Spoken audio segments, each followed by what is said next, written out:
òkú tọ́lọ́hún kẹ́ àwọn èèyàn jẹun níbẹ̀ ni o. àbúsáárì ẹ̀yìn ìlú ló kó lọ tí lọ gbé àtìyàwó àtọmọ kò séyìn kankan nínú ìlú yẹn ju wọn àtìyàwó àtọmọ lọ. àmọ́ kó tó kú ó wá pé ìyàwó ẹ̀ jókòó ó ní tẹ́lẹ̀ bá bọ́ lára òun tán àwọn àlejò kan máa dé o. tí wọ́n bá wá dé mú abo ewúrẹ́ kan nínú abo ewúrẹ́ tóun ní ẹ pa á ẹ yí láta ẹsẹ̀ ẹrù màlásí. gbogbo àwọn tí wọ́n bá wá síbi jánásà òun ẹ gbọ́ oúnjẹ fún wọn kí wọ́n jẹ. nígbà tí wọ́n á kú lóòótọ́ ìyàwó rẹ̀ ń banújẹ́ pípẹ́ ta ni ó bá wọn sìnkú ọkọ òun torí kò sí ẹ̀ka kankan nínú ìlú náà abúlé ẹ̀yìn ìlú ni. Abdullahi ibn Mas'ud òun wá ń bọ̀ láti ìrìn àjò pẹ̀lú àwọn sàhábà tó kù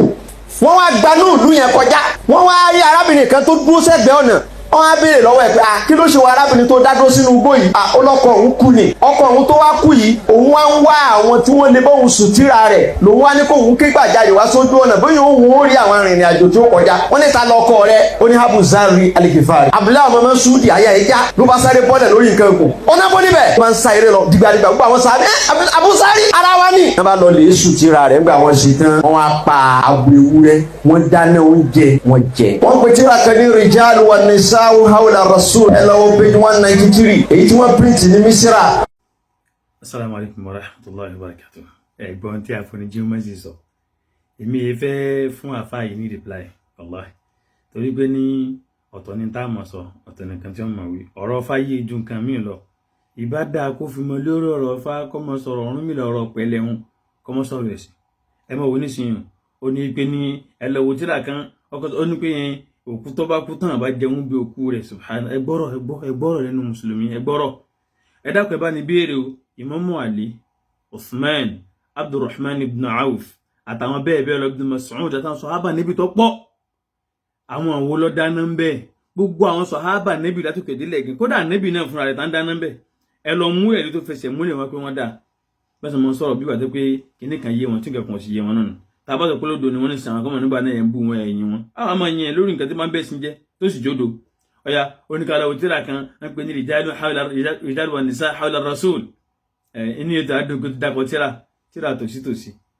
bàbá tó ń pè ní Saadu Abu Aziz òun ló ṣe tíra yẹn ọwọ́ ní page 193 ẹ lọ wo footnote pé sáfàánù òwò fúnra rẹ̀ ni kọ́mọ̀ ìpè ní ẹni yìí ò lè kó tàn jọ bàbá Saadu Abu Aziz ń bẹ ní Egypt dè ní ọmọ Egypt ni kódà mo ń ta ọkọ̀ láwọn àfáà tí mo ń ta bá hàn dáadáa mo mọ̀ ẹ́ lórí Facebook ni mo mọ̀ mo dẹ̀ mọ̀ gbọ́rọ̀ ẹ̀ dáadáa àfáà Ọlọ́run kẹ́ àbá wọn ní mímọ̀ ni àmọ́ bí àwọn afẹ́ pàtàn yìí ọ̀rọ̀ wọn kọ́ ló lò ọjọ́ wa nù gbà ọyọ́ mọ̀ pàtàn yà nẹ́bì àwọn sọ̀hábà nẹ́bì lọ́hùn wo footnote kí ni bàbá òun sọ ó ní kẹ́ lọ́ wo nù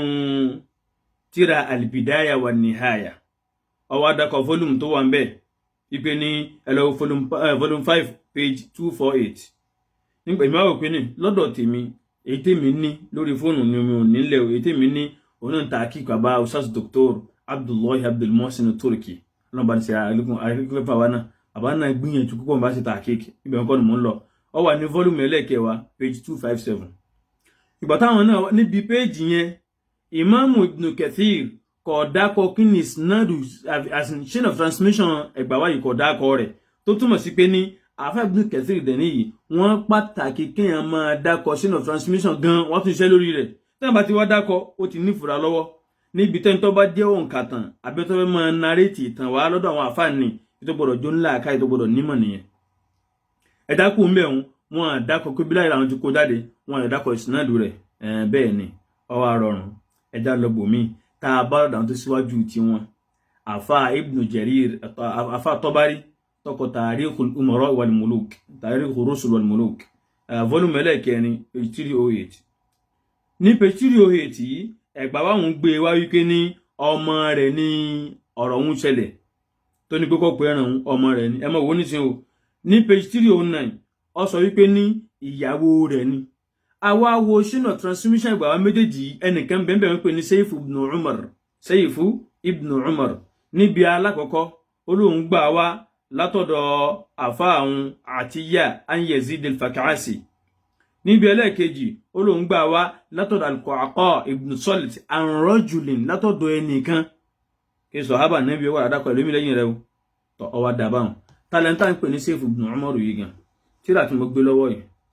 ẹ má bínú o èmi ò píntẹ̀ mo ṣíwáyé fún ara mi à ń pè ní Mizanu al-i'tidal Imamu Zahabi ló ṣe Mizanu al-i'tidal fi naqd ar-rijal kèsì pé èmi kọ́ mo ṣe tíra o mo print ẹ̀ jáde ní pdf file mo wá ṣe báyìí ní ó kọ tíra rẹ o dákùnrin ara manager bẹ́ẹ̀ Mizanul I'tidal volume ẹlẹ́ẹ̀kejì lọ́wọ́ mi yìí tàkíkù bàbá ní ó tọ̀tàwọn tó kù wọn Muhammad Ridwan Al-Qassusi ní page 236.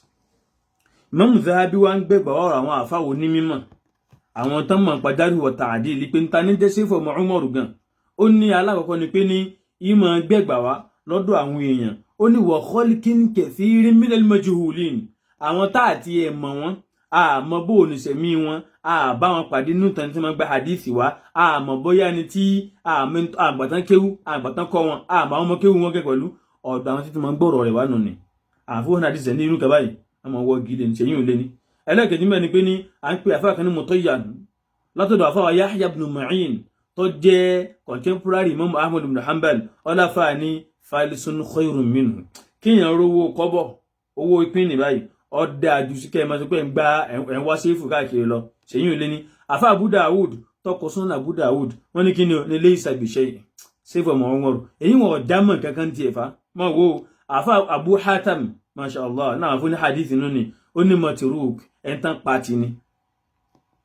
ẹ̀ntàn wá ti jẹ́ maturuk wọ́n èé consider ọ̀rọ̀ rẹ̀ sí nǹkankan èyí wọn bẹ́ẹ̀ àfáà Ibn Hibban ó ní kí ni ó ní utuyima bizandaqa ta ni ẹni tó ṣe wípé ní wọ́n máa kẹ́fìn àìlẹ́sìn sí ìlànà èèyàn yẹ̀yẹ́ nídìí ẹ̀sìn rẹ̀ àwọn ọmọ àlè ẹ̀sìn ni wọ́n èyí ni pé ní in tí èsì ìsìláàmù ni wọ́n ń ṣe wọ́n àmọ́ gbé ìsìláàmù hàn sáwọn èèyàn. Wa qala Ibn Adiy fil Kamil afáàní amatu hadithihi munkarun gbogbo tí máa ń gbà wá pátápátá bá dísì munkarun ni kẹtí tán síbẹ̀ o níbòmíì àfáà kan pè ní Makhul al-Bayruti ó ní Ja'far ibn Abban ipe Ibn Numayr sọ wípé